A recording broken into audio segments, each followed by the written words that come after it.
You never know what someone is going through. So be kind, always.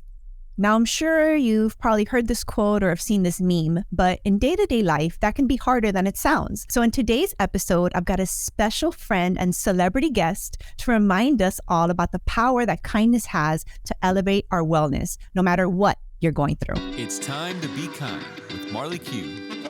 Because the time to be kind to ourselves, each other, and the world is now.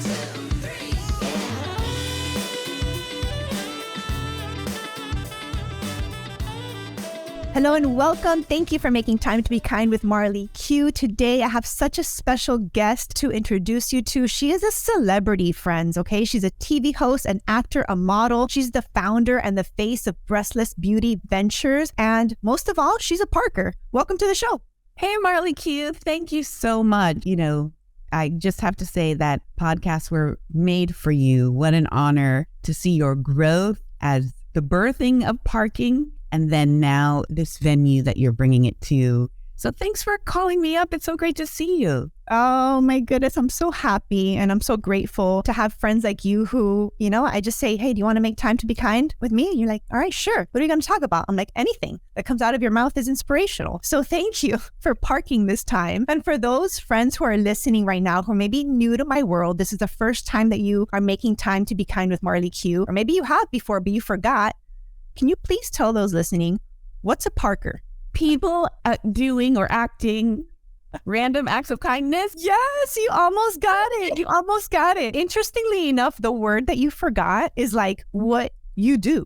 It's perform acting of random kindness. So you're a Parker, even if you forgot my acronym, it's all good. That's why I'm here to remind you each and every week out there. I will make this word land in the dictionary one day because you're going to learn the lingo. So a Parker is a person that performs acts of random kindness. That is you, that is me, that is you listening, right? And that's all of we coming together each and every week to kind of park this time and just make time to be kind to ourselves and each other and be inspired by the power that kindness has in our lives. Today specifically, I wanted to talk about how kindness is a driving force in our wellness, right? Could you share with us a little bit about your health journey? Because I know that your health journey has really inspired and informed a lot of the work that you do. Sure. Marley, my health journey is a whirlwind. The joke I have with my doctors is that I should have been like one of the pink ladies in Greece, like smoking in the bathroom and doing all those bad things.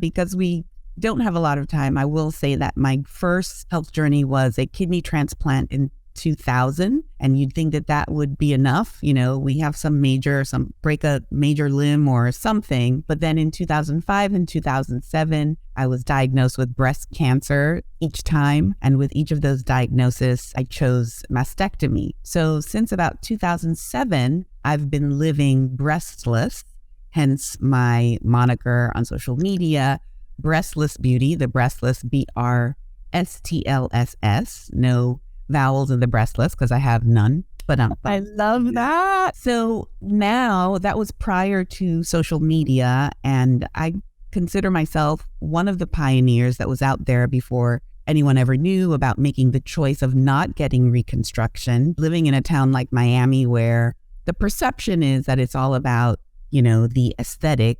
It was a tough one for me to make. Chemo took my hair and I've been wearing it pretty short because I found a lot of strength in the people that I kind of looked up to when I was a teenager, like Grace Jones and her embracing her look and just owning it, right? And then later on in life, I had some heart failure as well as another bout of cancer just as recent as 2020. And those things are probably due to some of the medications that I've taken over the years. So yeah, you would look at me. I went to a doctor appointment today and the doctor said, wow, you've really gone through it, but you look great. How do you feel? And I said, I feel good. I feel great. And that really is the attitude that has pushed me along, even when, because as someone going through a health journey, as I call it, I am nearly 3 years in remission of the bladder cancer, and certainly, yay! Yeah, I'm celebrating that.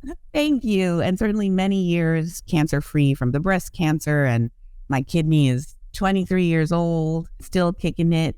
I just came back from a blissful Trinidad and Tobago carnival where I pretty much did like literally 30,000 steps, not all together, but 2 days each. So I thank my body, and I really was like, wow, look at what you did. And I have tried to reframe the language that I tell myself, because not only do we need to be kind to others, we have to be kind to ourselves. Yes, yes. And on that beautiful point, how has kindness played a role in your wellness, right? Because I mean, we're talking, friends, to someone who has experienced not just a kidney transplant, a 3-time cancer survivor, you know, all these health challenges, right? That can make anyone feel kind of bad, kind of crappy, be in a rut, right? Be like, woe is me. Why me? Right? I should have been like doing bad and smoking and doing stuff. Look at, you know, the cards I've been dealt, right? We can be easily in that space, I feel, right? So even when, like, how does kindness play a role in elevating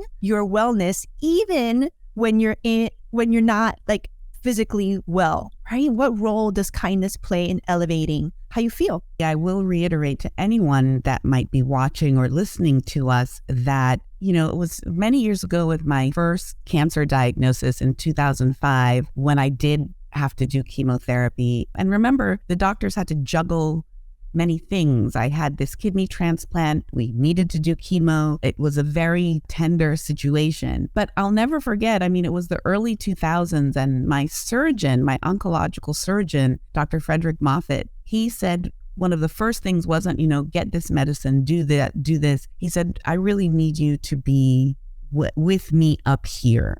And he talked about my attitude going through the whole thing would make a difference of how I survived, really. And I don't want to come across as being self-righteous, that I'm just, you know, Miss Pollyanna all day long. I do give myself space to have those feelings. And in the beginning, those feelings of mourning, you know, I'm mourning my body, you know, losing hair, losing a breast, or whatever the loss is for you. I think it's important that people feel those feelings. And for a long time, I would feel that I had to be this like indestructible kind of person. And as I've gotten older, I realized that I'm not doing myself any service. So I'm able to have those feelings, but at the same time, I really have worked years, and I'm still working on reframing and being kind to myself.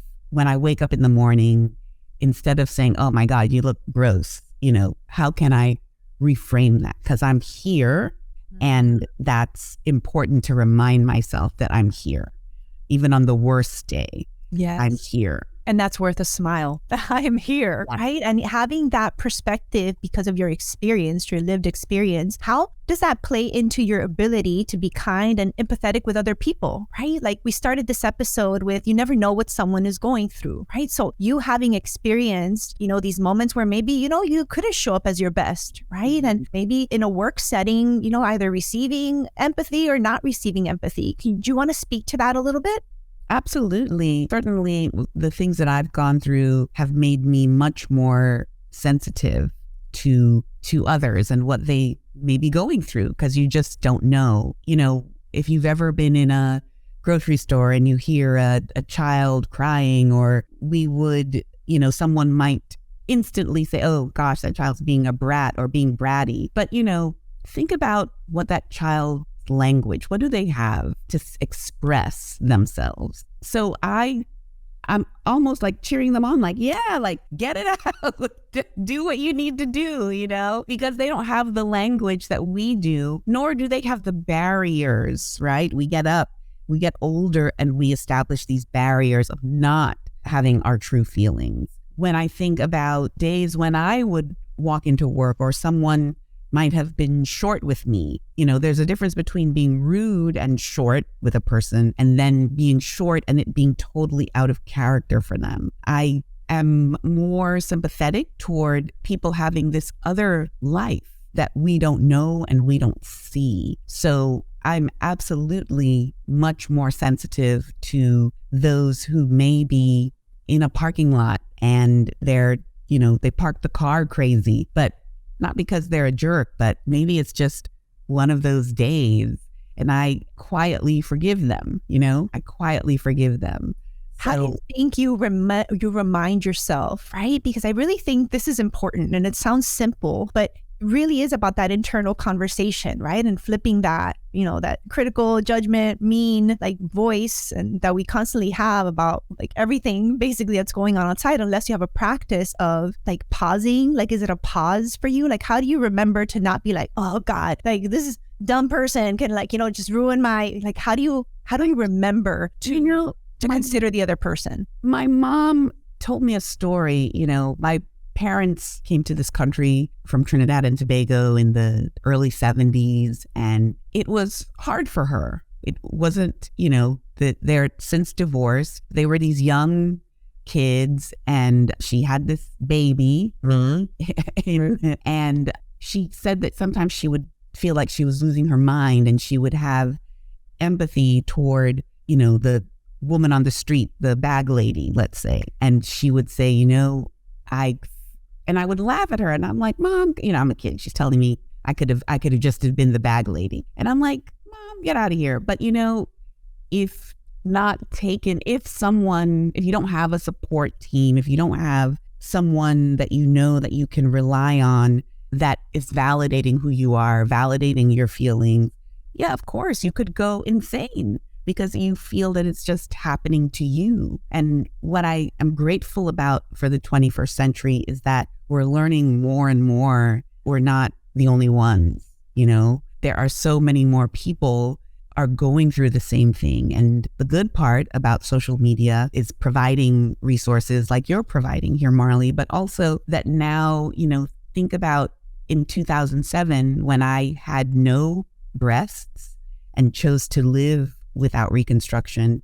I had no one. I just sort of had to be this like fashion maven, I guess, making up things to help me look comfortable, to help me fit in and be normal. But now that I'm older, I mean, forget it. My fashion sense is like, look, see? Let's talk about that, because friends, I know we're focused here on this health journey and that can get a little heavy. But listen, Carla is so like multifaceted in all these beautiful ways. Actually, she's been in love with the arts since first starring as Mary in her elementary school, like nativity Christmas play. Okay. And she went to New World School of the Arts here in Miami, Florida. She's continued like developing this love for arts and entertainment through all of her work. And now she's working as the host of the health channel's Hope is Here. She's a national television presenter for PBS, an actor and a model, people. Yeah. So sometimes you see all this like outward success and you see these extravagant like fashion. I mean, Carla's super fun, right? And we could judge, like we could think that we know,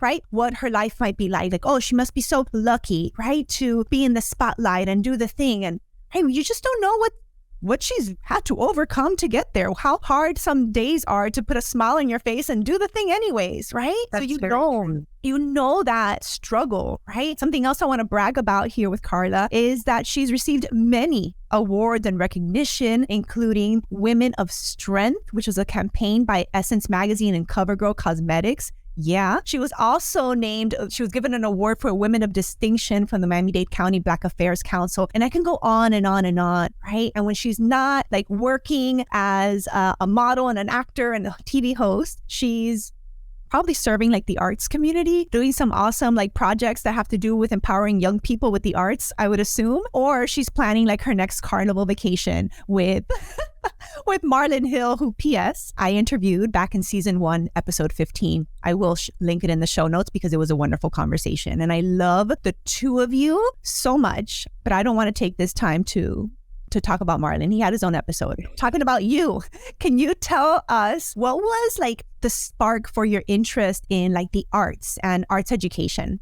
Well, I've always loved the arts. I was born in the 70s, the time of like variety shows. My mom, there is a photo of me somewhere with a brush, and I'm wanting to be a TV talk show host. So fast forward, I went to college and I pursued a English degree, because again, these perceptions of what we're supposed to do. We're supposed to go to college, we're supposed to get a job and all these other things. And I really didn't start in TV until I was probably 40. So I started late, and then of course the tape recorder plays in my head about, oh, you're too old, you don't have any breasts, you're da-da-da-da-da, blah, blah, blah. And I really feel that I manifested this. I've always loved TV and the notion of TV presenting. You know, it started with the beautiful Allison Hennessy, who was a TV presenter in Trinidad and Tobago. She was smart, and I wanted to be like her. And I have a supportive husband who you just mentioned, Marlon. And one day he just said, well, let's just try it. Let's do the right thing, get the right headshot, and let's start looking for opportunities. So one thing led to another, and I started hosting locally for PBS. And then they asked me to do some national things. And of late, this is my second season as the host of Hope is Here, which is totally up, you know, your alley, Marley Q. Talk about parking. And it is on the Health Channel, which is an affiliate of PBS, and it can be seen on South Florida PBS at various times.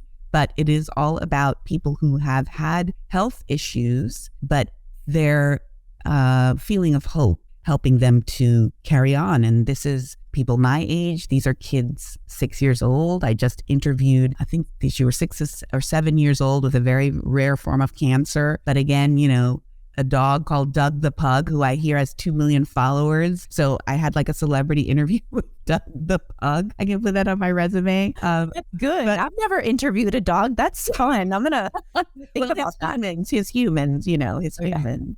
But it is about finding that thing that is going to help you get up the next day. I remember very distinctly, even before I was in television, people ask centenarians, people that live, I hope I'm saying that correctly, people that live into their 100, what is it that helps you to get there? And a lot of them just said, you know, you get up with the intention of doing something the next day.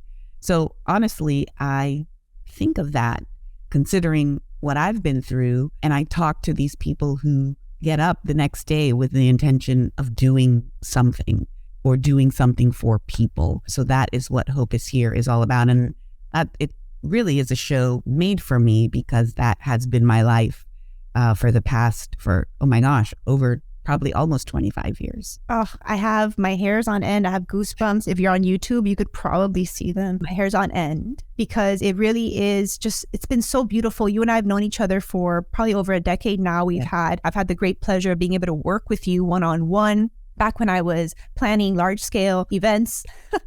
Pre-pandemic times. And, you know, I've been able to witness, you know, you bringing kindness to yourself, kindness towards others, like in a professional setting, kindness towards like the greater community, right? And being able to infuse just your life with the things that bring you joy, right? No matter what is you're going through, right? It's never like the woe is me card. It's more of like the grateful card. I'm here like today, and I intend to be here tomorrow. And as long as I am here, I intend to like shine and be yourself and share your beautiful smile and your love for fashion and the arts and all the things that you do. And you're such an inspiration to me and to so many others. And I just really want to thank you for making the time to be kind. Thank you. Thank you so much. Be kind to others, and definitely be kind to yourself. Redo that tape in the head. It's not always easy, but you can do it. You can catch yourself. Be kind to others and be kind to yourself. Thank you, Marley Q, for this opportunity. What a blessing this was today. So thank you. Friends, I know you found that conversation super inspiring. I am still smiling and lit up by it. If you'd like to connect with Carla, please visit our show notes page at marleyq.com/this episode number. You'll find all the links to connect with her on Instagram, follow her Brstlss Beauty ventures, and also be able to find the information to watch Hope is Here. Thank you for making this time to be kind with me. If you're not part of my kind crew yet, what are you waiting for? It's over. The link is on my show notes page as well. Click to join our private Facebook group, and we'd love to welcome you in. We have over 300 people in there already, making time to be kind and engaging after each and every week. Join us. Visit marleyq.com/this episode number. Thanks for making time to be kind. See you next time.